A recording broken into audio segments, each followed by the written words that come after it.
वक्फ संशोधन का विरोध करते इंडिया गठबंधन के नेताओं के ऊपर बीजेपी सांसद सुधांशु त्रिवेदी ने कहा था कि दरअसल इंडिया गठबंधन ही संविधान विरोधी है। जिसके बाद उत्तराखंड कांग्रेस के प्रदेश महामंत्री राजेंद्र शाह का कहना था कि जब बीजेपी को अपना काम निकलवाना होता है तो संविधान की दुहाई देती है। उन्होंने कहा कि वक्फ के अलावा भी कई मुद्दे हैं जिन पर बीजेपी के नेताओं को बात करनी चाहिए।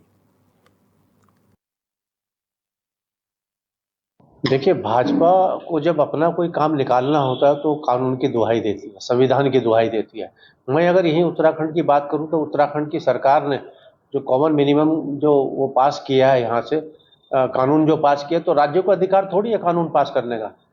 वो तो केंद्र का मामला है।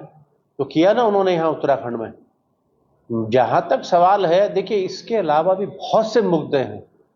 वक्फ के अलावा भी बहुत से मुद्दे हैं जिन मुद्दों पर जो है भाजपा को और भाजपा के नेताओं को बात करनी चाहिए। मैं समझता हूं कि जहां कुछ गलत अगर है तो उस गलत को सुधार करना चाहिए, लेकिन मात्र उद्देश्य आपका एक ही हो कि आप सांप्रदायिक सौहार्द को बिगाड़ने की तरफ लगातार बढ़ते जा रहे हैं, और उसमें वो आप ये नहीं देख रहे हैं कि इससे नुकसान कहीं ना कहीं पूरे देश का हो रहा है और इस नुकसान की भरपाई आने वाले सालों साल तक नहीं हो पाएगी। अब मेरा एक बहुत स्पष्ट मानना है कि आज ये स्थितियां जो पैदा की हैं भाजपा ने, क्या आवश्यकता थी इन स्थितियों को पैदा करने की, और भाजपा सिर्फ और सिर्फ अपने हिसाब से जो है सरकार चलाने का काम कर रही है, अपने हिसाब से कानून बदलने का काम कर रही है, अपने हिसाब से जो है तमाम बातें तय करने का काम कर रही है। ये